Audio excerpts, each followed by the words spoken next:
Bonjour à tous. Aujourd'hui, nous allons voir le pronom en. À quoi sert le pronom en français? Il sert à remplacer les compléments d'objets précédés de la préposition des et c'est pour éviter des répétitions. Avant de voir quelques exemples, il faudra retenir les verbes qu'utilise la préposition de pour former une phrase. Exemple. Se servir de quelque chose, utilizar algo.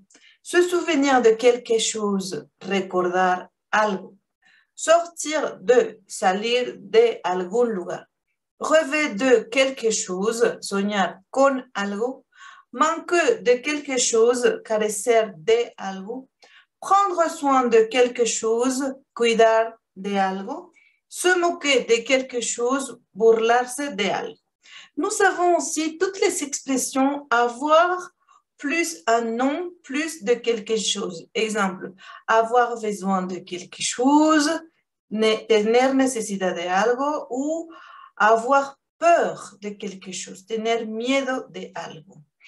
Nous avons aussi les structures être plus adjectif de quelque chose. Exemple, être fier de quelque chose, estar orgulloso de algo, ou bien être content de quelque chose. Toutes ces expressions qui se forment avec les structures être plus adjectif de quelque chose.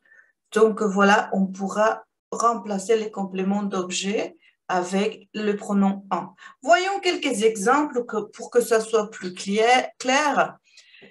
Les citoyens rêvent d'un monde meilleur. Oui, ils en rêvent. Voyez ici, je n'ai pas répété les compléments d'objet d'un monde meilleur. J'ai préféré de le remplacer par les pronoms en. En veut dire d'un monde meilleur. Oui, ils en rêvent. Traducción. Los ciudadanos sueñan con un mundo mejor si ellos sueñan con eso. Voyez, rêver utilise la préposition de, donc je peux remplacer tous les compléments par les pronoms un. Voilà, on continue. Les vacances, en vacances, notre hôte s'occupait bien de la réception. Oui, il s'en occupait bien. En remplace de la réception. Nuestro anfitrión en vacaciones se ocupó muy bien de la recepción. Sí, se ocupó muy bien de eso. Les jardiniers ont envie de limonade bien fraîche. Oui, ils ont envie. Ils en ont envie. Sí, ellos tienen ganas de eso, de lo que me mencionaste, de limonade bien fraîche. Los jardineros tienen ganas de limonadas bien frescas. Sí, ellos tienen ganas de eso. Peux-tu parler de notre projet à l'avocat? Oui, je peux en parler avec l'avocat. Sí, yo puedo hablar de eso con el abogado. ¿Puedes hablar de nuestro proyecto con el abogado? Sí, yo puedo hablar de eso con el abogado. La femme de ménage va avoir besoin du balai.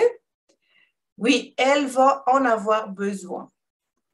La señora del aseo va a necesitar una escoba. Sí, ella va a necesitar de eso. Avoir besoin de. Voilà. Dans l'encadré, nous avons ici la place du pronom en. Où je dois placer le pronom en, c'est la même place que pour les pronoms COD, COI et les pronoms Y. Au passé composé, nous plaçons le pronom en avant l'auxiliaire avoir. Au présent, nous devons chercher le verbe conjugué pour placer le pronom en. Et au futur proche, nous allons chercher le verbe principal. Normalement, le verbe principal vient après le verbe aller. Le verbe aller conjugué plus l'infinitif de verbe. Donc, comme dans l'exemple de la femme de ménage, nous avons le futur proche. Donc, le verbe principal, c'est avoir besoin. Nous plaçons le pronom en avant le verbe principal. OK.